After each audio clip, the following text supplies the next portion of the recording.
예수님 이름으로 기도드립니다. 아멘. 우리 하나님 말씀 보겠습니다. 출애굽기 28장입니다. 출애굽기 28장 15절에서 30절입니다. 출애굽기 28장 15절에서 30절.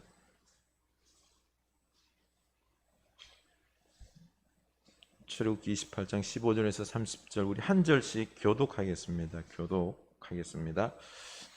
너는 판결 흉패를 에봇 짜는 방법으로 금실과 청색, 자색, 홍색 실과 가늘게 꼰 배실로 정교하게 짜서 만들되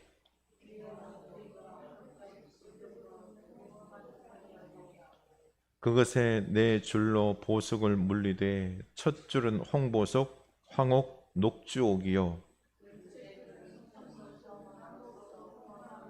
셋째 줄은 호박, 백만호, 자수정이요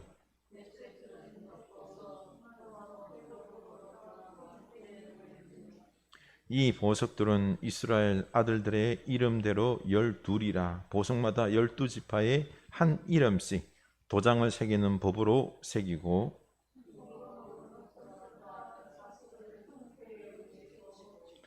또 금고리 둘을 만들어 흉패 위 곧 흉패 두 끝에 그 두 고리를 달고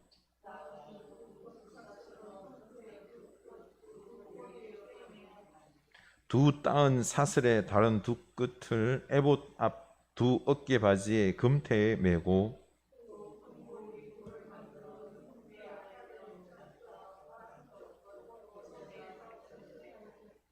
또 금고리 둘을 만들어 에봇 앞 두 어깨 바지 아래 매는 자리 가까운 쪽 곧 정교하게 짠 띠 위쪽에 달고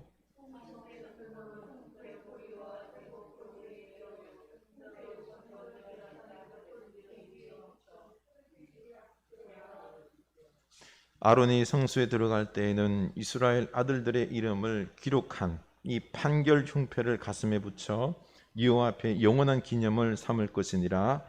너는 우림과 둠밈을 판결 흉패 안에 넣어 아론이 여호와 앞에 들어갈 때에 그의 가슴에 붙이게 하라.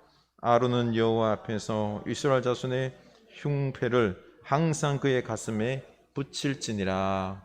아멘. 이 말씀이 우리에게 꼭 은혜의 말씀 될 수 있길 원합니다. 네. 참 안타깝게도 우리 김성철 할아버지께서 우리 김윤정 의사님 할아버지께서 어디 다녀오시다가 거동도 좀 불편하신데 이렇게 다리가 확 꼬이면서 이렇게 넘어지셨는데 이 고관절이 나가셨답니다. 그래서 그 관절 안이 많이 이렇게 깨졌나 봐요. 그래서 인공 관절을 넣으시고 이렇게 어제 수술을 했습니다. 연세가 많으시기 때문에 수술하고 깨어나는 게 참 문제인데 이제 잘 깨어나셔서 지금 이제 기다리고 있습니다. 뭐 붙어야 되겠죠, 그렇죠? 네, 이게 한 몇 달 가야 될 것 같습니다. 우리 위에서 많이 기도해 주시기를 바랍니다.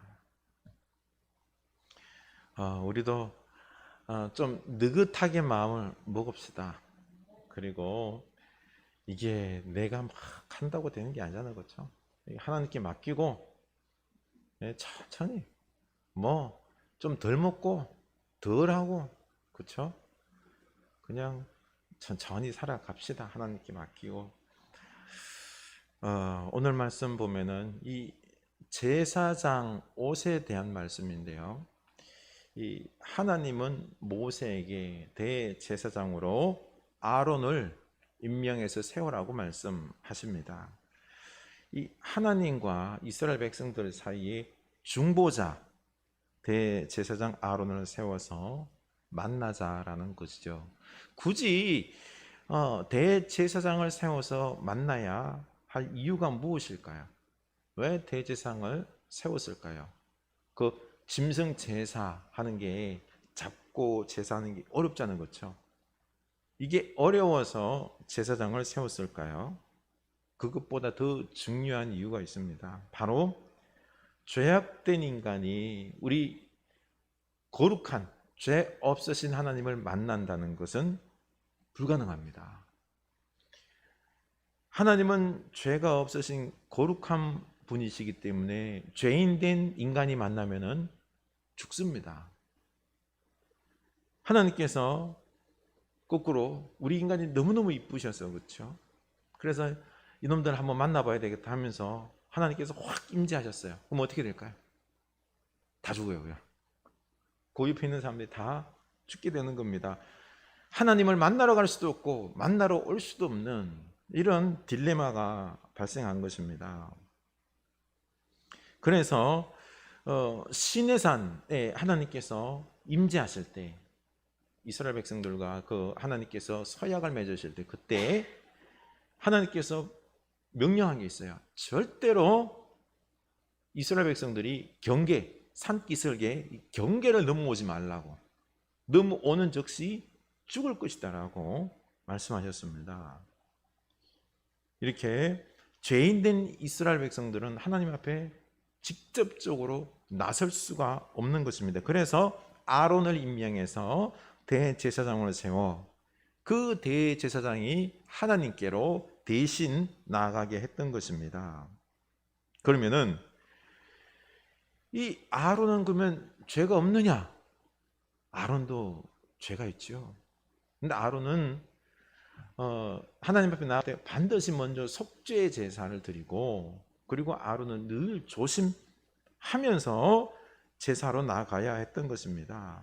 또 그 죄악된 인간의 모습을 감추기 위해서 이 제사장 의복, 제사장의 복장을 하나님께서 맞게끔 만드셔서 입히라고 했던 것입니다.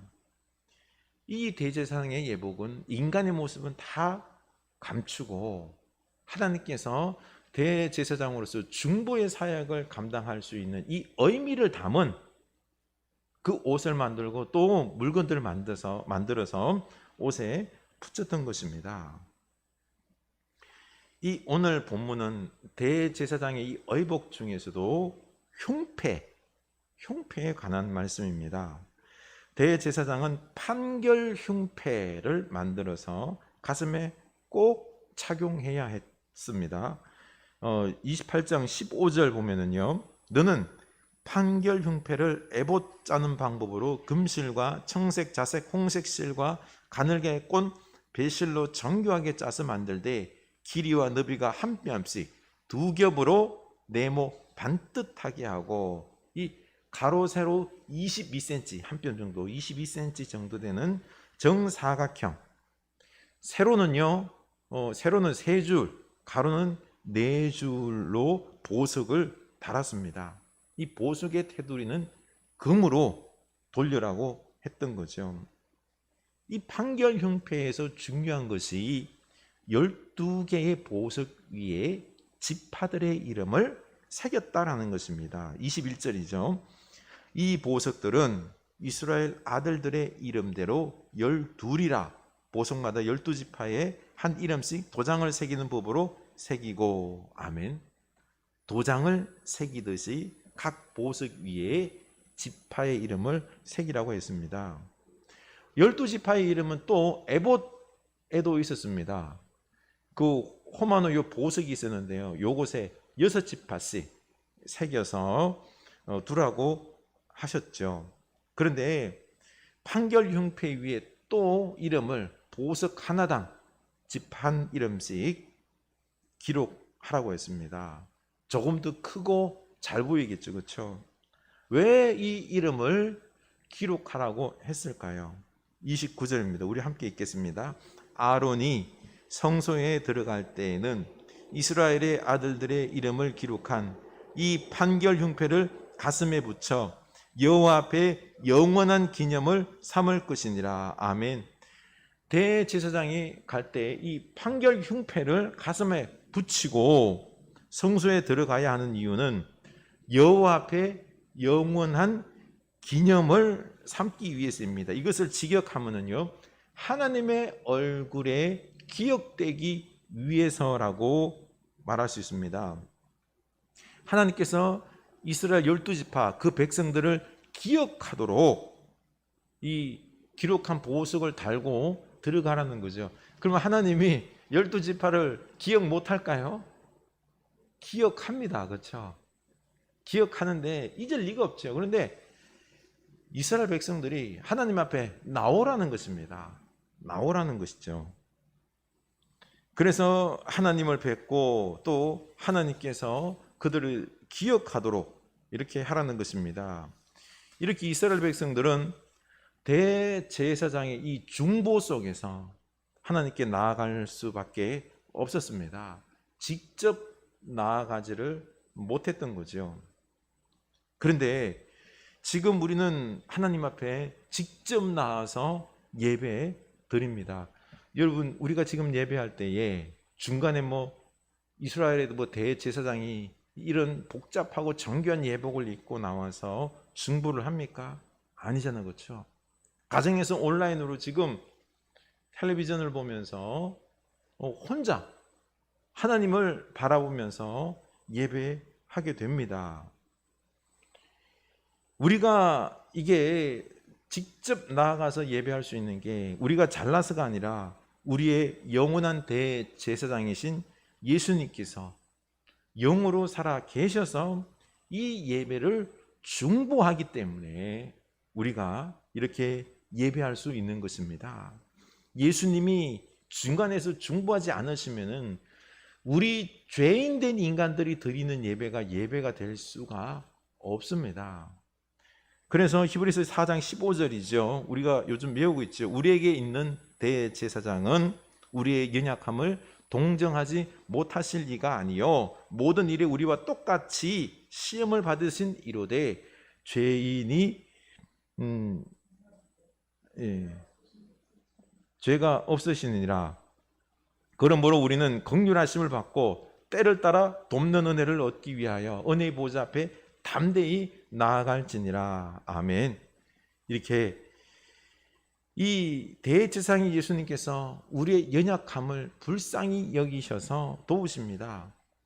당신의 보혈의 피로 우리가 예배하러 나갈 때 그 보혈의 피로 우리를 깨끗하게 다 씻어 주십니다. 그리고 거룩하게 하시고 나서 우리가 주님 앞에 하나님이 두려워서 벌벌 떨면서 나가는 게 아니라 내 죄가 사해지고 거룩해졌기 때문에 담대하게 나아가서 예배하고 은혜를 구하며 기도할 수 있는 것입니다. 이때 우리 주님께서 돕는다 하는 것입니다. 대제사장이 없으시면은, 예수님이 없으시면은 우리가 담대히 나아갈 수도 없고요, 예배드리다가 죽을 수도 있는 것입니다. 예수님 때문에 이 예배가 될 수 있는 것입니다. 대제사장의 제사로 들어갔을 때 자칫하면 여러분 죽을 수도 있었습니다. 그래서 금방울을 달게 했지요. 35절 봅시다. 아론이 입고 여호와를 섬기러 성소에 들어갈 때와 성소에 나올 때에 그 소리가 들릴 것이라. 그리하면 그가 죽지 아니하리라. 방울 소리가 나야지 죽지 않는다. 방울 소리 안 나면 어떻게 돼요? 죽은 것입니다. 이렇게 거룩하신 하나님 앞에 죄인들이 나가서 예배한다는 것은 간단한 게 아니에요. 쉬운 일이 아닙니다. 목숨 걸고 성소에 들어가서 대제사장만이 제사할 수 있는 거예요. 우리 인간들은 감히 이스라엘 백성들은 가지도 못해요. 그냥 대제사장 들어가도록 가는 거 이렇게 보고 있어야 되는 것입니다. 이렇게나 거룩하신 하나님 앞에 죄인들이 나가서 예배한다는 건 진짜 간단한 게 아니다라는 것입니다. 그런데 오늘날 우리는 담대하게 죽음의 두려움 없이 예배합니다. 이 모든 것이 예수님의 십자가 은혜로 가능해진 것입니다. 영원한 대제사장이신 예수님께서 지금도 우리의 예배를 이 시간도 중지하시기 때문에 우리가 기쁨으로 은혜로 예배할 수 있습니다. 그래서 우리가 예배하러 갈 때는 늘 예수님을 꼭 의식하며 의지하며 예배해야 되는 것입니다. 우리가 주님 앞에 나올 때도 주여 우리의 죄악을 깨끗이 용서해 주셔서 거룩하게 성결하게 하셔서 아버지 하나님께 예배할 수 있게 하시니 너무 감사합니다. 이 고백을 해야 되는 겁니다.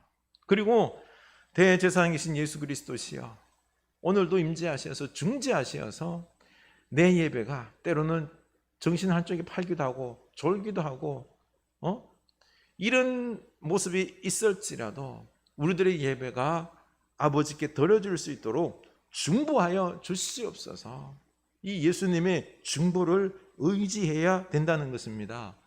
우리 예배 드릴 때 우리 예배가 완벽합니까? 내 예배는 진짜 하나도 틀림없이 완벽합니까? 아니잖아요, 그렇죠? 예수님의 중보가 있기 때문에 우리 예배가 진정한 예배가 될 수 있는 것입니다. 그러니 우리는 늘 예배 자리 나아갈 때 예수님을 믿고 의지하고 예배해야 되는 것입니다. 오늘날에는 인간 이 제사장의 중보 없이 우리가 직접 나아가 예배할 수 있으니까 이 우리가 너무 예배를 쉽게 생각하는 이런 안타까움들이 있습니다. 예수님의 이 놀라운 은혜가 예배 안에 담겨 있는데도 그걸 모른 채 헤아리지 않고 그냥 쉽게 특히 우리 온라인으로 집에서 예배할 때 있죠. 그때 우리 예수님을 의식하면서 예배를 해야 되는 것입니다. 그 은혜에 기대어서 예배를 해야 됩니다. 이런 예배를 하나님이 기뻐하고 받으신다는 것입니다. 너무 쉬워서 예배를 쉽게 생각하면 큰일 납니다. 그리고 우리가 예배할 때 하나님께서 우리의 이름을 기억하시고 우리를 빛나게 하실 것입니다. 하나님께서 우리 이름을 기억하시도록 하나님의 임재 자리에 예배 자리에 나가야 하는 거죠. 대제사장의 이 흉패 12지파에 그 이름이 적혀 있는 보석을 달고 들어갔다고 그랬죠. 이처럼 우리가 예배할 때에 우리 하나님께서 우리의 이름을 보시고 기억하시고 보석처럼 빛나게 하신다는 것입니다. 왜 이 보석에다가 이름을 새겼을까요? 너희들은 보석과 같은 존재다라는 것입니다. 그러니 예배자의 자리로 나오라. 그러면은 우리 주님께서 너희들을 보석같이 빛나게 내가 인정하고 빛나게 할 것이다 라고 말씀하고 있는 것입니다. 그러니 우리 예배 자리로 나아갈 수 있기를 원합니다. 그러면 예수님 안에서 우리가 사랑받고 은혜 받으면 내가 보석 같은 존재다라는 것을 내가 인식하게 되는 것입니다. 따라합시다. 나는 보석 같은 성도입니다. 보석 같은 성도입니다. 아멘. 제 아내가 좀 전에 들어오면서 인사를 꼭꼭 하면서 착한 성도 왔습니다. 무슨 뚱딴지 같이 무슨 착한 성도 왔습니다. 아, 이게 이 말 하려고 그랬구나. 보석 같은 성도 왔습니다. 자, 우리 내가 다이아몬드 같은 성도임을 믿을 수 있기를 원합니다. 나는 참 내가 생각하기에 존귀한 자입니까? 보석같이 존귀합니까? 큰일 나요. 나를 보석 같은 존재로 존귀한 자로 여길 수 있기를 원합니다. 이게 예배하러 나와서 하나님께 사랑을 듬뿍 받아서 내가 보석 같은 존재다라는 것을 우리가 알아야 됩니다. 그래야지 다른 사람도 어떻게 해요? 보석 같은 존재로 여길 줄 압니다. 자신을 막대한 사람은요, 다른 사람도 막대할 수 있는 것입니다. 사실 나이가 들면은 어때요? 몸에 하나둘 고장이 나잖아요, 그렇죠?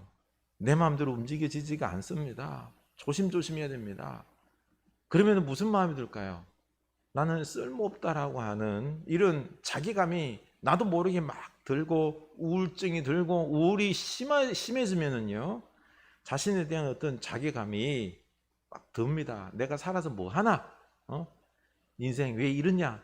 하고 누가 나한테 뭐라고 조금만 말하면 기분이 나빠가지고 막 팍 터지고 하는 이게 악순환이 이렇게 되는 거예요. 그래서 우리가 연세가 더 들어가더라도 내가 보석 같은 존재다라는 것을 더 인식해야 되는 줄로 압니다.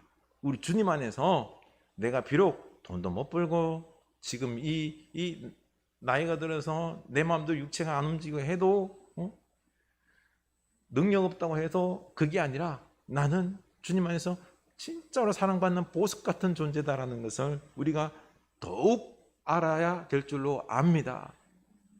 저는 이번에 우리 어머님 다치시면서 이 옆에서 뵙고 보니까 참 어머니께서 다치시고 나니까 그렇게나 당신에 대해서 막 힘들어해요.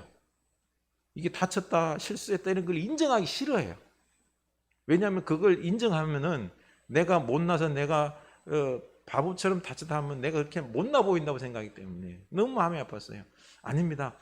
우리는 실수할 수 있겠지만은 우리는 보석 같은 존재입니다. 하나님 안에서 봐야 돼요. 나 자신을. 세상의 눈으로 바라보면은 뭐 어디 힘이 있습니까? 뭐 어디 쓸모 있습니까? 세상의 눈으로 보면 나는 참 쓸모없는 존재지만은 우리 예비하면서 하나님 안에서 보석 같은 존재임을 늘 확인할 수 있기를 원합니다. 그래야지 서로를 다 보석처럼 섬길 수 있는 것입니다. 우리 주님 안에서 예배하면서 보석 같은 존재임을 꼭 깨달을 수 있기를 원합니다. 판결 흉패 다는 데는 이게 두 겹으로 되어 있습니다. 그 안에는 들어갈 수 있는 주머니가 되어 있었기 때문에 우림과 둠밈을 넣었습니다. 30절입니다. 너는 우림과 둠밈을 판결 흉패 안에 넣어 아론이 여호와 앞에 들어갈 때에 그의 가슴에 붙이게 하라. 아론은 여호와 앞에서 이스라엘 자손의 흉패를 항상 그의 가슴에 붙일지니라. 아멘. 우림과 둠밈을 판결 흉패 안에 넣으라고 했습니다. 우림과 둠밈이 사실 구체적으로 어떻게 생겼는지에 대해서는 성경에 나오진 않아요. 좀 상상할 뿐입니다. 우림이 빛이라는 뜻이고요. 둠밈이 완전한이라는 뜻입니다. 완전한 빛이라는 추측을 하는데요. 중요한 것은 이 우림과 둠밈이 하나님의 뜻을 찾는 데 사용되었다라는 것입니다. 완전한 빛, 하나님 안에서 하나님의 뜻을 완전하게 찾아서 빛된 삶을 살라라고 하는 그런 의미인 거죠. 그래서 판결 흉패, 판결하는 흉패라고 이름을 붙였습니다. 사무엘상 28장 6절에 보면은 사울이 여호와께 묻자오되 여호와께서 꿈으로도 우림으로도 선지자로도 그에게 대답하지 아니하시므로, 이 구절을 볼 때 우림과 둠밈이 하나님의 뜻을 분별할 때, 물을 때 사용되었다는 것을 알 수가 있습니다. 그런데 우림과 둠밈을 이용한다는 것은요, 하나님의 말씀으로 뜻으로 쉽게 분별할 수 있는 것은 안 물었을 거예요. 그렇죠? 뭐 윤리적인 이런 부분들은 하나님이 말씀으로 그냥 알 수 있으니까, 윤리적인 부분이나 이런 부분을 알 수 있잖아요. 그렇죠? 하지 말아야 될 것, 해야 될 것 알잖아요. 그런데 우림과 둠밈은 이 사울이 지금 블레셋 군대와 싸워야 할 때, 하나님, 블레셋 군대와 제가 싸울까요 말까요? 이걸 묻는 거예요. 이런 부분들. 그렇죠? 그리고 어느 때 싸울까요? 지금 싸울까요? 내일 싸울까요? 이런 것들. 이렇게 우림과 둠밈으로 완전한 빛으로 하나님의 뜻을 분별하여 나아가겠다라는 의미인 거죠. 우리도 뭔가를 결정하고 나아갈 때에 하나님 말씀을 통해서 묵상하고 기도하면서 완전한 빛으로 잘 분별하여 우리가 나아가야 될 줄로 압니다. 그렇게 합시다. 그런데 이 주술적으로 점치듯이 하면 안 돼요. 뭐 그 구슬 있죠, 그렇죠? 던져서 이게 나오면 하고 안 하고, 이 우림과 둠밈이 조금 그런 경향으로 흘러갔을 수도 있어요. 요게 나오면 흰 게 나오면 하고 안 하고, 이렇게 주사위 던지듯이 하는 그런 이 주술적으로 점치듯이 사용하면 안 된다라는 것입니다. 오늘날 정치적으로 큰 문제가 얽혀 있는 저기 대장동 사건 아시죠? 그렇죠? 저는 참 그 회사들 이름이 네 자로 참 희한해요. 화천대유, 그리고 천화 동인. 이름 이상하죠, 회사 이름이. 예, 쓰지 않는 이름이잖아요, 그렇죠? 그런데 이 이름들이 주역, 점치는 데에 사용된 이름들입니다. 이 주역 점치는 데는 64개의 궤가 있습니다. 그 궤 중에서 13번째가 화천대유, 14번째가 천화동인입니다. 하늘의 불로 큰 것을 얻게 된다. 또 하늘의 불로 사람들을 하나 되게 한다라고 하는 이 점술상으로 큰 복을 가져다 주는 궤다라고 13, 14 화천대유 천하동인이 그런 의미가 있는 겁니다. 그래서 이 이름 가지고 주술적인 개념으로 했던 거죠. 근데 전개가 맞았나요? 맞아서 저렇게나 막 그냥 돈이 5천억을 벌었을까요? 그런데 이 전개가 맞아 떨어져서 돈을 번 것이 아니라 부동산 투기꾼과 그리고 은행과 법조인들이 악을 행한 그 카르텔 연합 모임 속에서 투기한 것입니다. 여기 옆에 이제 아파트 다 지었잖아요, 그렇죠? 이 아파트 지은 사무장을 제가 아는데요. 그 양반이 그 조합장하고 사무장 이렇게 다 지어놓고는 돈이 남은 거예요. 수익이 많이 남은 거죠, 그렇죠? 그랬더니 조합장이 배가 아픈 거예요. 그래서 조합장은 돈을 더 달라, 몇십억을 더 달라는 거죠. 그리고 사무장은 나 그냥 이 아파트 한 채 통으로 달라 라고 하면서 다시 거래를 하려고 했던 거죠. 그런데 이 아파트에서는 너희들은 여기서 일 끝났어, 뭘 더 가지러 가려고 그래, 이런 겁니다. 이처럼 조합장과 사무장 이런 것처럼 이 화천대유나 이런 부동산 중간에 있는 업체예요. 그런데 이 부동산 이 투기와 더불어서 갑작스럽게 돈이 1조에 대한 수익을 얻은 거죠. 그래서 5천억은 성남시로 들어가고 5천억 가지고 자기네들이 이 문제가 발생해 안에 법적인 문제들을 무마하기 위해서 법조인들에게 이 무마비로 너희들이 힘을 써서 지금 법적으로 문제되어 있는 것들을 다 없애라. 그러면은 50억씩 주겠다. 또 뭐 의회 관계자든지 이렇게 공무원들에게 뇌물을 먹였던 이 사건이 바로 이 화천대유 사건인 것입니다. 그러고 보니 뭐예요? 그 목적이 지금 이 안 속에서 문제가 불거져 있는데 이 목적이 다 뭐죠? 돈입니다. 돈을 많이 벌기 위해서 욕심에 이끌려서 부정적인 방법들을 사용해서 문제가 된 거죠, 그렇죠? 우리 인생 살아가면서 욕심 속에서 돈을 많이 버는 것이 목적이 되어서는 안 됩니다. 얼마나 진리와 정의를 따라서 거룩하게 살아가느냐. 우리 하나님 말씀 붙잡고 우린과 둔밈으로 내가 가야 할 것에 있어서 하나님의 뜻이 어디에 있는지 늘 말씀 묵상하고 기도하면서 말씀 붙잡고 분별하여서 진리와 정의를 따라 살아가는 게 이게 복된 삶인 줄 압니다.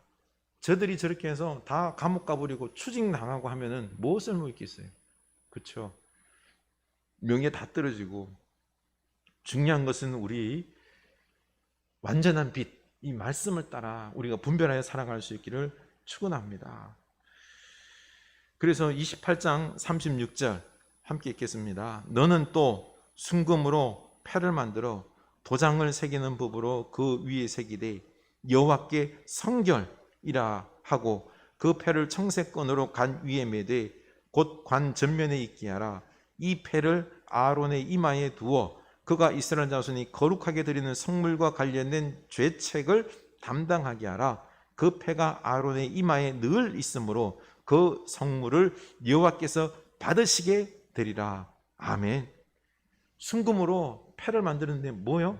여호와께 성결이라 색이라고 했습니다.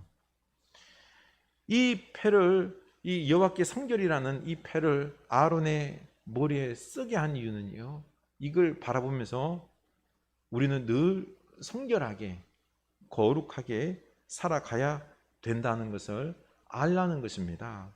그리고 이 이스라엘 자손이 거룩하게 드리는 성물과 관련된 죄책을 담당하게 하라고 명령하십니다. 그래서 이 패가 아론의 머리에 있을 때, 여호와께 성결이라는 이 패가 머리에 있는 것을 보시고 하나님께서 그 제사를, 그 제물을 다 받으시겠다라고 말씀하시는 거죠. 이것입니다. 하나님은 우리에게 성결한 삶을 원하십니다. 우리가 부자의 삶이 아니라 성결, 거룩의 삶을 원하신다는 것입니다. 그래서 우리 삶의 목적을 성결, 거룩에 둘 수 있기를 원합니다. 그리고 다시 또 이게 제물을 드렸을 때, 그렇죠, 여호와께 성결이라는 이걸 보고 하나님께서 받아주신다는 것입니다. 이 제사가 온전한 제사가 아닐 수 있잖아요, 그렇죠? 인간은 부족함이 있습니다. 실수가 있습니다. 그럼에도 이 제사를 다 받는 것은 여호와께 성결이라는 이것을 보시고 받아주신다는 것입니다. 그래서 이 예배가, 제사가 온전한 제사가 되는 거죠. 다시 말해서 우리들의 예배도 마찬가지입니다. 우리 예배가 지금, 이 예배가 하나님께 상달된 줄로 믿습니까? 받아준 줄로 믿습니까? 중간에 예배드리는데 딴 생각 한 번씩 하고 졸기도 하고 했는데, 찬송 부르다가 틀리기도 했는데, 그럼 하나님이 완전치가 않잖아요, 그렇죠? 아니에요. 예수 그리스도의 중보하심으로, 그 성결케 하심으로, 그 은혜로 우리들의 예배가 어떻게 돼요? 상달이 되는 겁니다. 받아들여지는 것입니다. 그러니 우리 이 예수 그리스도의 은혜로, 중보자 대제사장 예수 그리스도의 은혜로 우리가 예배가 되어지는 것입니다. 왜요? 하나님은 우리를 거룩하게 하기 위함입니다. 이 예배를 통하여 우리가 하나님 안에서 보석 같은 존재임을 믿으시기 바랍니다.